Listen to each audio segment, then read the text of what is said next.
And welcome back. And we are moving into our second conversation for today. We're shifting things around. We're focusing on one of the newest projects coming out of the YWCA Belize. It's called AHRMED, and we're about to find out all the details. We have with us on set Deanna Peyrefitte, who's the Secretary General for YWCA Belize, and we have the project coordinator for AHRMED, Kiri Lizama. Good morning and welcome. Good morning. So, let's start off by just finding out about the different programs, obviously, coming out of YWCA. We spoke of one just last week, and now we're focusing on AHRMED. Tell me, Deanna. Yes, morning. Thanks for having us again back to back. It's always a pleasure. YWCA, we all know, does lots of things.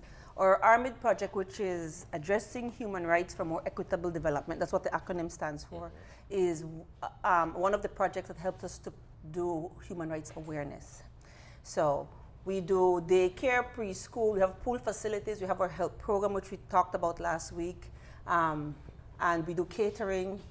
So, and we're always doing lots of other things. So when there's human rights time, we fit into human rights. When it's Women's Month, we fit into Women's Month. Youth Month, Children's Month, so almost anything that applies to women and children and rights in general applies to us. Yeah. But today we're here to focus on our human rights project. And through our projects, and this is not the first for sure, YWCA has a good reputation when it comes to projects. We've done several EU-funded projects, CARSI-funded projects, Canadian-funded projects, Japanese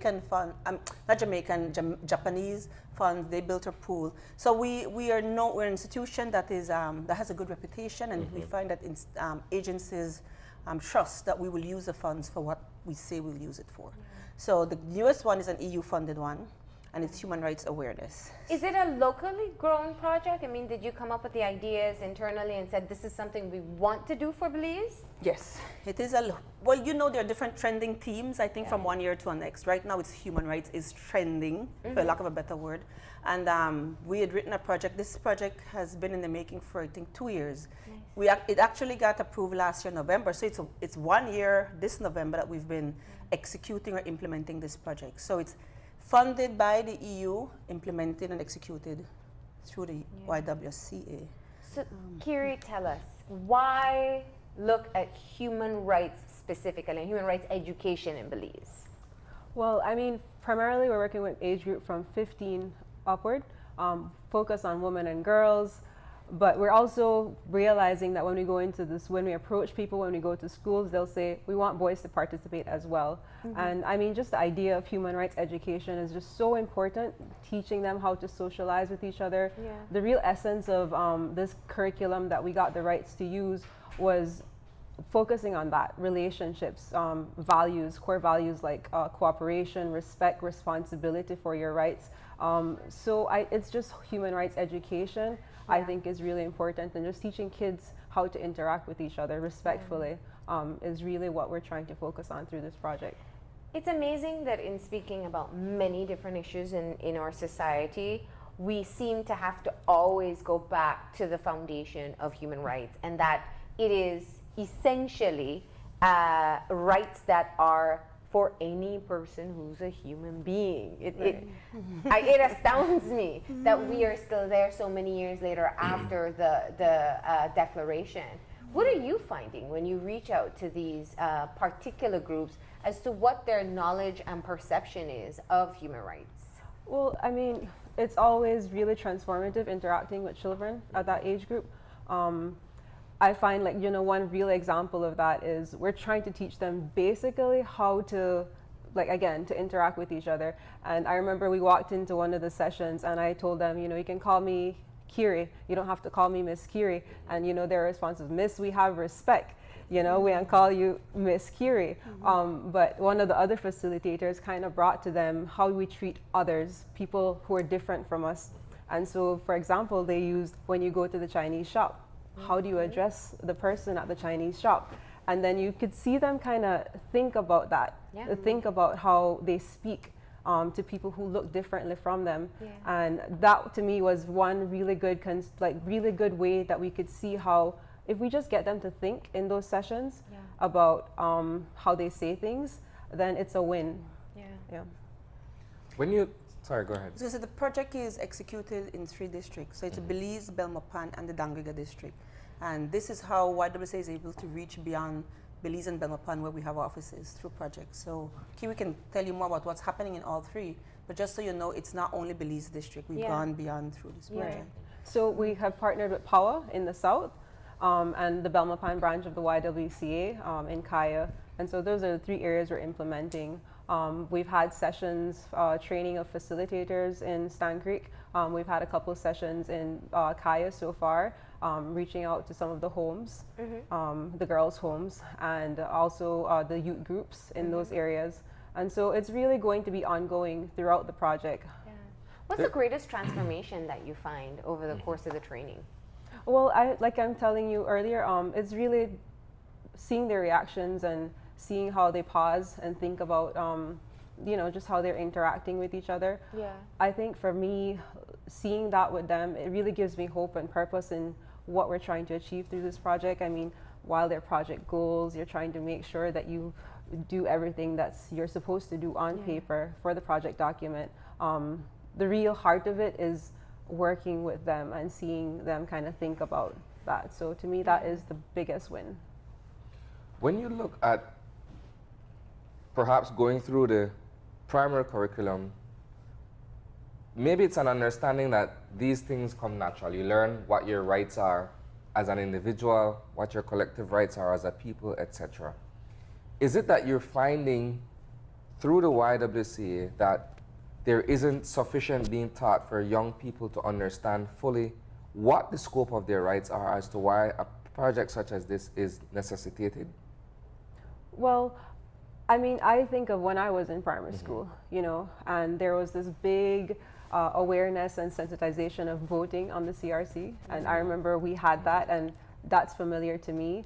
But I guess moving away from that, where the focus really isn't on something like that, a document like that, to get kids, you know, to be really oriented on the CRC, for example. I don't want to say that we've completely lost it, but I am seeing where it's still necessary. Yeah, yeah. Now, tell us a bit about this curriculum. You said you have a approved curriculum that you've been using? Right, so we requested rights for Equitable's curriculum. This is from the International Center on Human Rights Education out of Canada.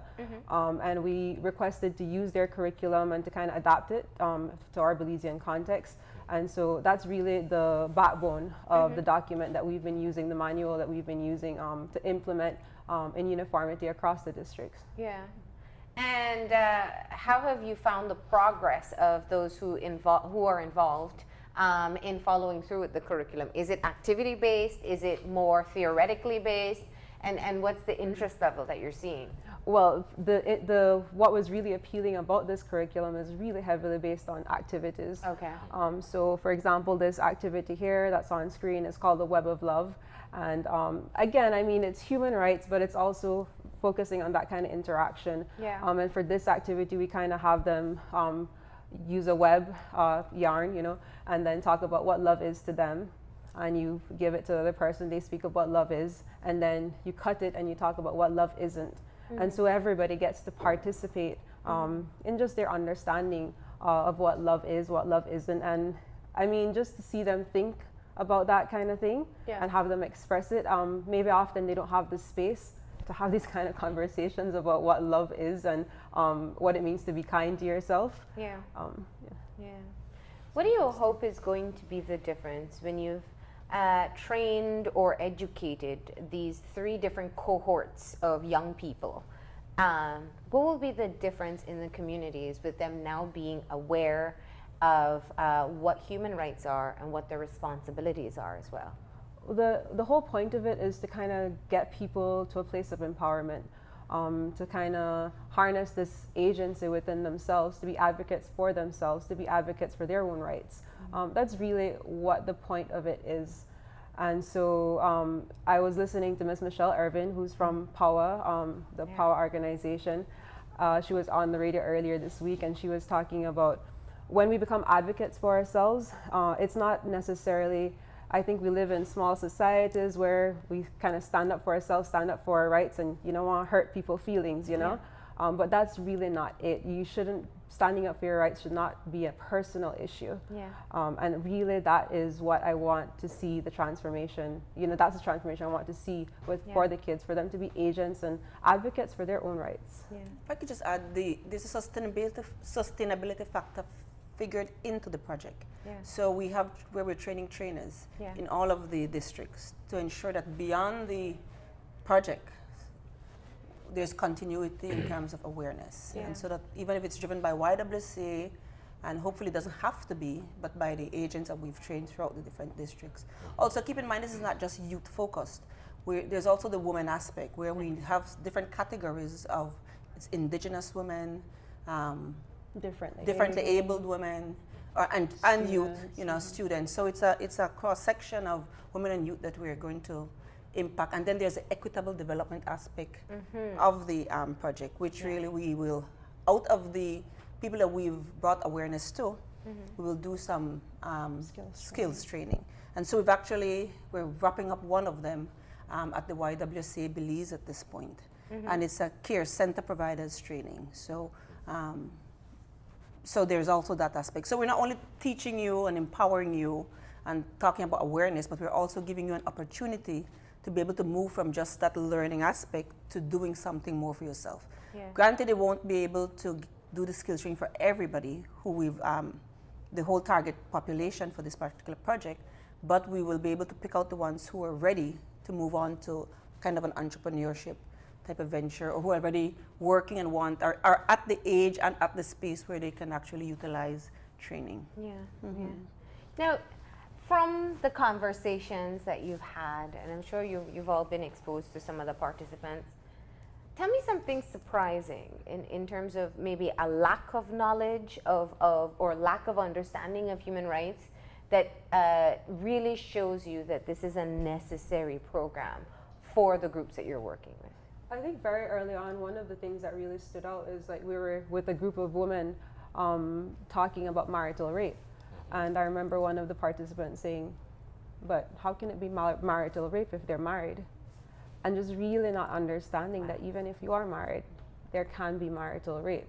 And so to me, that was surprising. And then I guess, yes, it does add purpose to what we're doing because people just don't know. Yeah, wow. That is a very eye-opening conversation to have. And it's not always, I think when you think of respect, as you pointed out before, if I will respect another human being, in certain contexts it seems very easy to apply. When you talk about marginalized communities, it gets harder. If you're talking about criminals, if you're talking about differently abled persons, people start to have a lesser understanding. How do you equal the playing field? Well, for that, the idea of other is really something that we try to stress on. And acceptance is one of the core values of the curriculum, trying to get them to understand that. But you're right. I mean, I think of how people will look at America and be, that's horrible, what's happening to the Mexican immigrants and all of that. But you come right here at home and people have their own ideas of what we think, what people will say, how our Belizean culture treat immigrants from Central America. So it's easy to look outside and to say that. So yeah, we do kind of focus on one of the core values, which is acceptance. Yeah.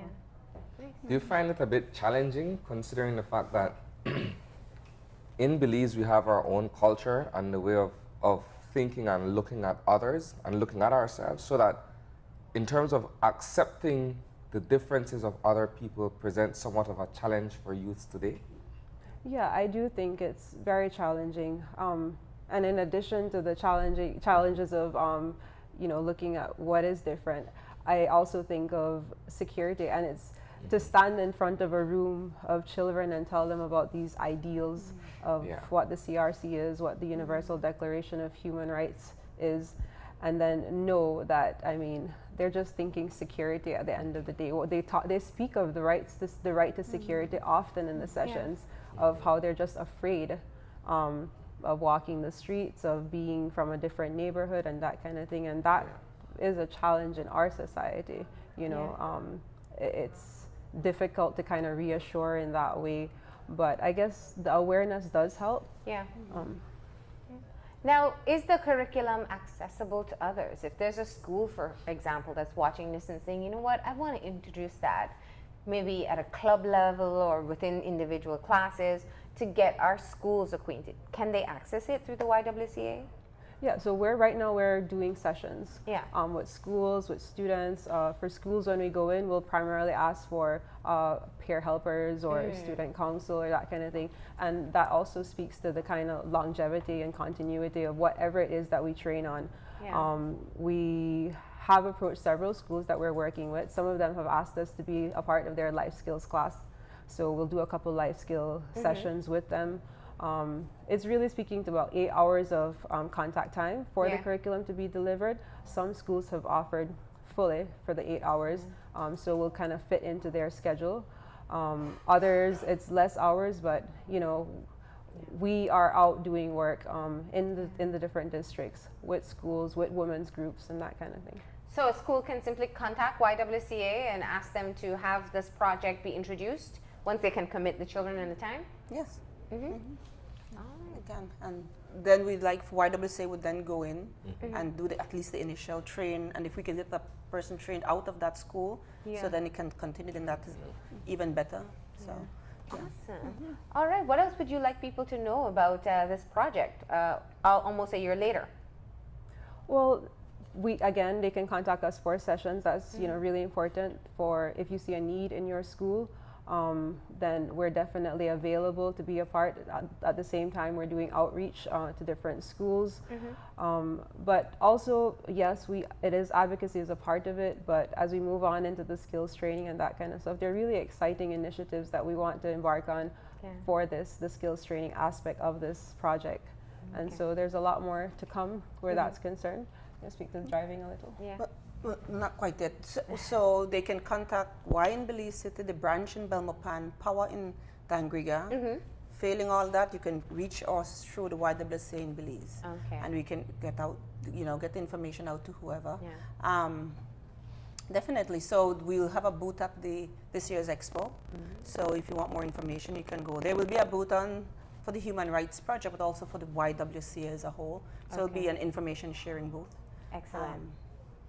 So it just starts with the human rights education, and then you move to the next phase once you've covered that part, right? We're kind of doing it simultaneously, but yeah. Okay. Well, thank you very much for coming in and telling us all about it. We really hope that schools take advantage of this project, because you're right. There are lots of peer helper programs and other school-based initiatives that can benefit and help to spread the effect. We'd like more than schools. We'd like the YES, if the prison have any of the women who can, the hostels. Those are the type of marginalized groups or being reformed, people, who need a little bit of reformation that we'd like to also touch on. Awesome. So that's a great idea. Well, I hope they reach out to you. we'll be reaching out. All right. Thank you very much. We're going to go ahead and take a break now, and we'll be back in a few. Stay tuned.